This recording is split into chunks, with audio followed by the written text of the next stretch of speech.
Saudações, amigos do canal Agartha.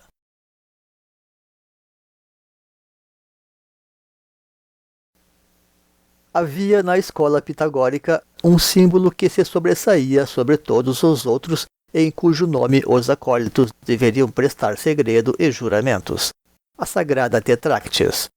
Esta tétrade era, pois, como uma escada decimal ascendente ao ritmo de 4, 3, 2, 1 algarismos, na devida leitura esotérica do tema. Acreditavam que estas leis determinavam também o número de planetas do sistema solar. Como os valores da Tetráctis somam 10, ela também era conhecida como a Décade.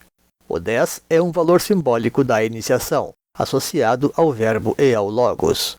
Na Cabala, a 10ª letra Iod remete ao dedo criador de Deus, tal como ao sêmen, representando a semente de tudo.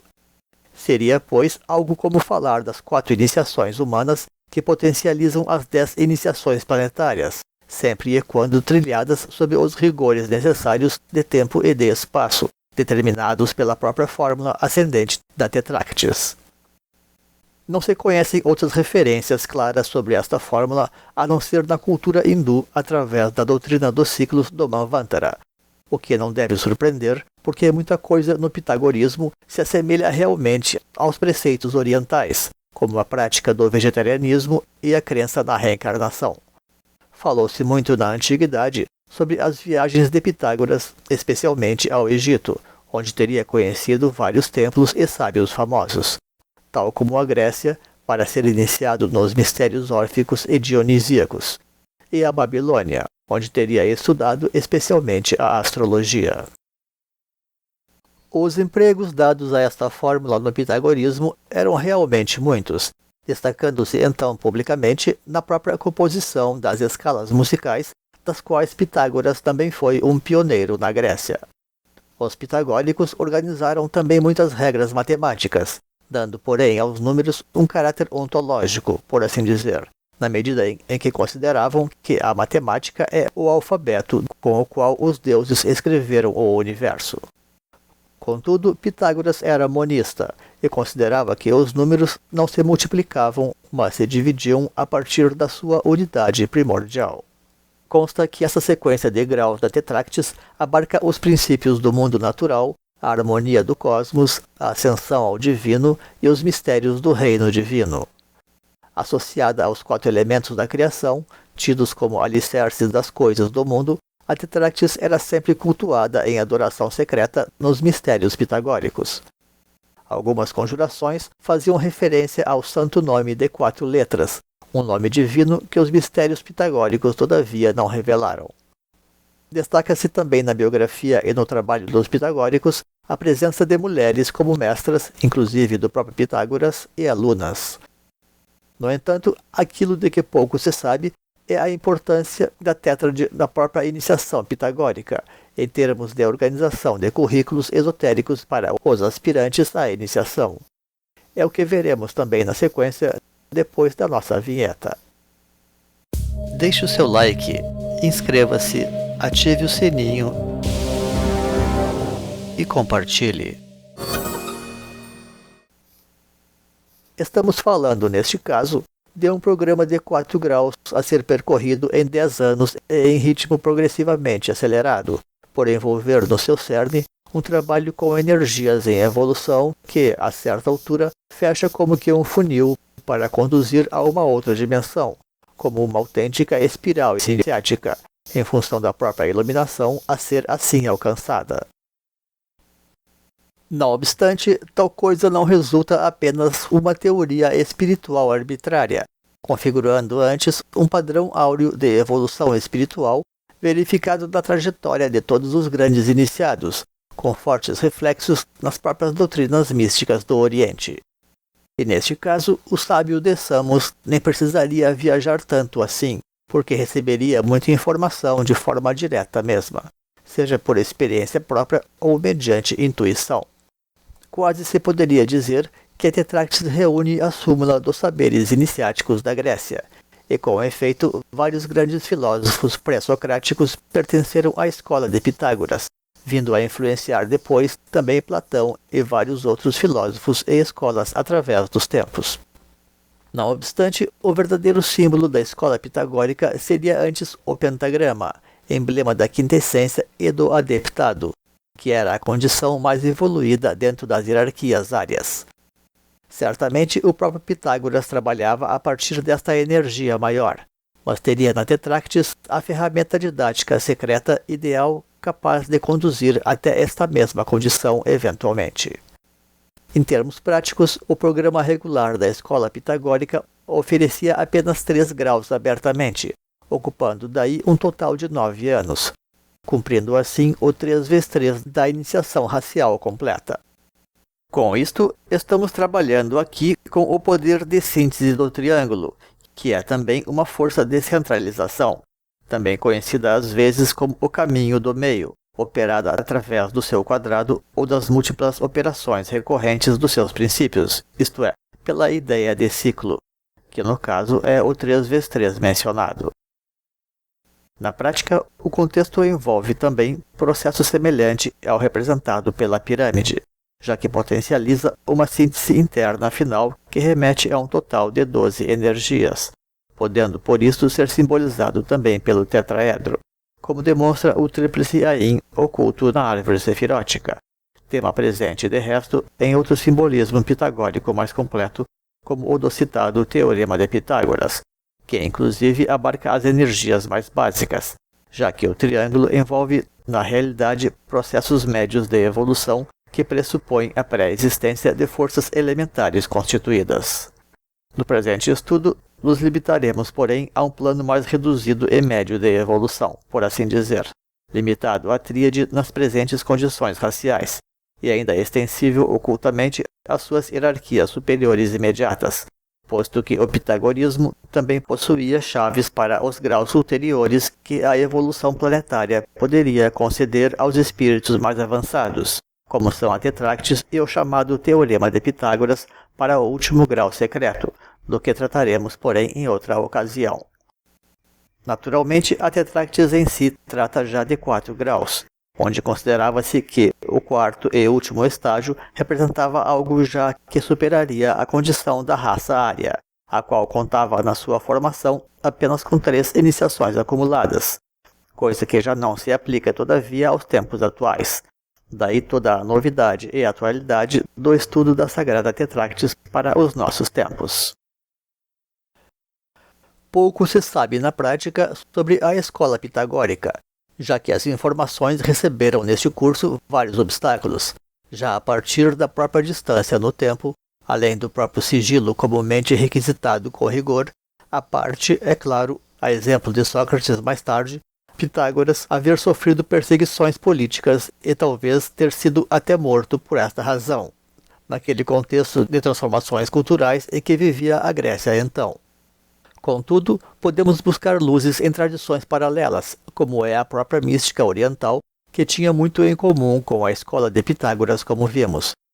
O sistema de ashramas védicos, que estava na base das castas hindus, estaria originalmente organizado sobre bases espirituais e cronológicas semelhantes.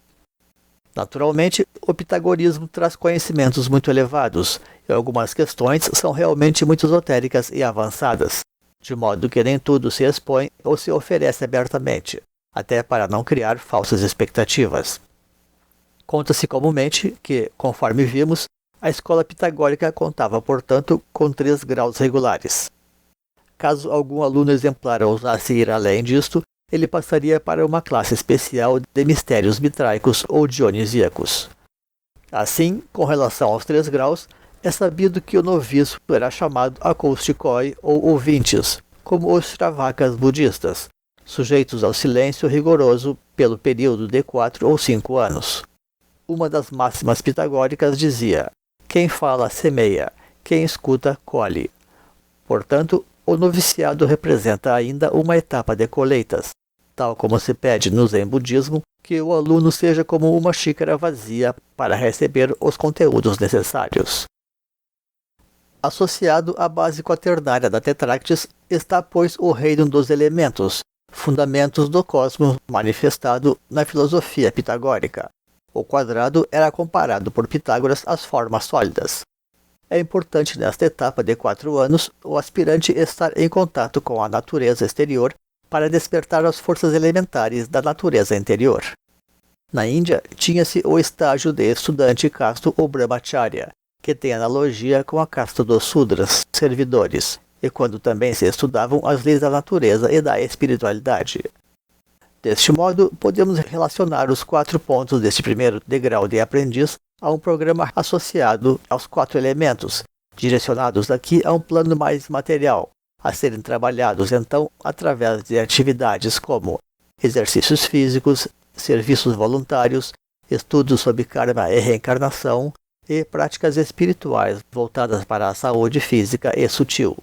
Nesta última entrariam, pois, o vegetarianismo, que também era observado na escola de Pitágoras, tal como a prática da yoga física na esfera da filosofia oriental. O segundo grau era chamado Mathematikoi, onde os alunos estudavam números, geometria e música. Como tudo isso tinha base ontológica, não havia conflito com este estágio mais devocional, especialmente em relação à música, que é uma linguagem que toca diretamente na alma.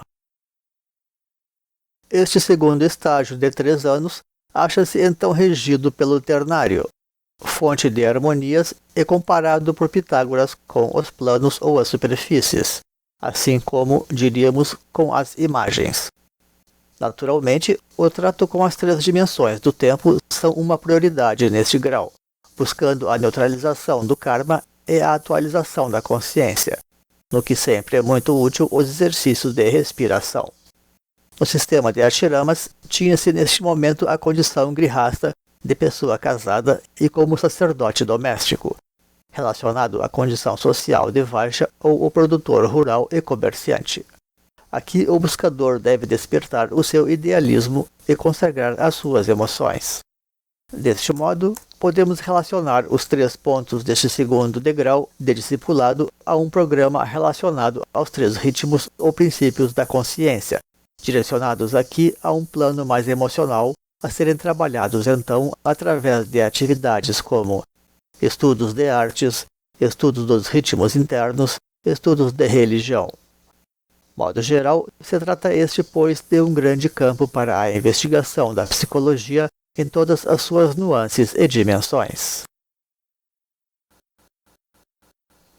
Por fim, o terceiro grau era dos physicoi, quando se estudava a filosofia natural e a metafísica.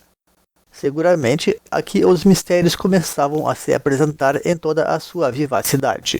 Boa parte das teorias cosmológicas dos filósofos pré-socráticos derivou destes estudos, quando o trato sutil com os elementos da natureza adquire plena expressão. Este grau binário de 2 anos trata, pois, dos mistérios duais de luz e sombra, da ética interna e do compromisso superior. Na Índia, tinha-se aqui o grau de Vanaprastha, que é o de instrutor espiritual, associado com a condição de guerreiro ou de administrador nas castas hindus. O guerreiro é aquele, pois, que trata de frente dos assuntos do bem e do mal, tal como da ética superior. Deste modo, podemos relacionar os 2 pontos deste grau de iniciado a um programa relacionado às 2 polaridades vitais na busca final do controle e da harmonização entre matéria e espírito, mediante técnicas mentais a serem trabalhadas então através de atividades como a meditação e a docência. Aqui a palavra meditação adquire, pois, toda a sua envergadura enquanto prática de autocontrole, especialmente através de técnicas criativas ou de natureza solar, como se realizava no Egito e no próprio Oriente. Ao mesmo tempo, é natural que quando o iniciado alcança o último grau, ele se torne um instrutor, passando a realizar o aperfeiçoamento de seus conhecimentos através do próprio serviço docente. Como vimos mais acima, havia na escola pitagórica, acima desses 3 degraus, mais 2 ocultos, alvos, todavia, de uma instrução interna especial. O primeiro deles, simbolizado pelo ponto simples ou pela unidade, é quando tudo se fusiona, pois, no processo de iluminação, pelo encontro das 3 correntes energéticas criadas pelas 3 iniciações, como demonstra o estudo de Kundalini e da árvore Sephirotal. E daí chamarmos a este grau de Katakto, ou o Conquistador, porque nele se realiza a grande conquista da morte através da iluminação. Seria no Brahmanismo o estágio de Sannyasin, o renunciante do mundo, inclusive no sentido da emancipação espiritual na condição de Arhat no budismo, porque nesta altura o iniciado conquista a sua completa liberação dos ciclos de reencarnações, muito embora ele possa optar por seguir reencarnando de forma voluntária se julgar ser adequado como forma de serviço ao mundo. Ao passo que o último, que era o do próprio pentagrama, era um grau que nem mais precisaria, na verdade, de instrução, porque a orientação já seria interna ou direta, por assim dizer. Trata-se então do excelso grau de Gnostikoi, aquele que conhece por si mesmo. Este é, pois, o grau da verdadeira maestria, a condição de asceta ou não discípulo no budismo, resultando na manifestação do chamado homem universal da filosofia sufi. Observemos então que, em função da fórmula do triângulo de Pitágoras, 3 são os valores mais importantes e que, na prática, são o 3, o 4 e o 5, e onde o valor 3 reúne um primeiro grupo, por assim dizer, elementar, algo que todo autêntico expoente racial deveria, enfim, idealmente realizar, que era o programa exotérico ou aberto de iniciação pitagórica. Ao fim, este simbolismo completo resulta muito semelhante ao de uma árvore de Natal, e com efeito, esotericamente, a estrela de Belém relaciona-se à estrela Sírio, associada à quinta iniciação, como uma espécie de renascimento divino no mundo superior, tal como temos demonstrado em outros estudos já. Os prazos da iniciação pitagórica podem surpreender a alguns, seja pela dilatação como pela ausência de simetria formal. Embora se imagine que a escola pitagórica seja basicamente intelectual, a própria presença da Tetractis na organização curricular já atesta que se trata, isto sim, de um autêntico trabalho com energias. Mesmo assim, existem subdivisões anuais em cada grau naturalmente. Comparativamente, cada degrau seria mais ou menos como nos programas escolares convencionais, onde o primeiro grau é um pouco maior que o segundo grau e assim por diante. Já as chamadas pós-graduações tardariam tão somente cerca de 1 ano cada neste caso. Em termos ideais, esse dinâmico currículo deveria ser realizado entre os 20 e os 30 anos de idade, para coroar tudo sob a primeira revolução de Saturno e aproveitar o máximo de vigor e maturidade possível do iniciado. O objetivo deste conhecimento era, pois, organizar metodicamente os tempos mínimos e justos da evolução, dentro de um sistema de aprendizado regular que se poderia chamar de métrica perfeita da evolução, e que tem se observado inclusive ocorrer na existência dos grandes seres espirituais. Deste modo, Pitágoras objetivava conceder o máximo aproveitamento das coisas dentro do prazo mínimo para uma evolução integral. Outra máxima pitagórica era: com ordem e com tempo encontra-se o segredo de fazer tudo e tudo fazer bem. Tal como numa espiral dinâmica, o ápice do cone representa o ponto de maior poder e tensão. Os tempos das iniciações se reduzem daí à medida em que evoluímos, porque assim também concentra mais energia. As coisas se tornam daí mais intensas e, não raro, dramáticas também. Vale notar, por fim, e já numa outra aplicação cotidiana do nosso tema, que a fórmula da Tetractis serve da mesma forma como percentual de tempo e energia a ser investido em nossa vida diária através de atividades saudáveis. No caso, em relação ao período de vigília, com média de 16 horas, em especial, o qual influirá proporcionalmente na qualidade do sono, que sai inclusive na mesma ordem preferencial dada. Caberia dedicar, então, 4/10 do tempo a atividades físicas, ou cerca de 7 horas, considerando que isso incluiria a alimentação e a higiene, 3/10 a atividades emocionais, ou cerca de 5 horas, podendo incluir os períodos de lazer e a própria fruição estética, sendo estes um aspecto então que equilibra especialmente a atividade física antes vista, 2/10 do tempo a atividades mentais, ou cerca de 3 horas, incluindo estudos e tarefas intelectuais, e 1/10 a atividades estritamente espirituais, ou cerca de 1h30, de yoga, orações ou meditação, sendo estes um aspecto que equilibra especialmente a atividade mental anterior. Tudo isto é, pois, como a nutrição necessária que concedemos às nossas várias dimensões vitais para que não haja desequilíbrio ou descompasso entre elas. E com isto encerramos a presente apresentação. Agradecemos então pela sua companhia. Deixaremos nos créditos links para vídeos, livros e blogs que possam enriquecer os conhecimentos sobre os assuntos desta apresentação. Um grande abraço e até uma outra oportunidade neste canal. Pax.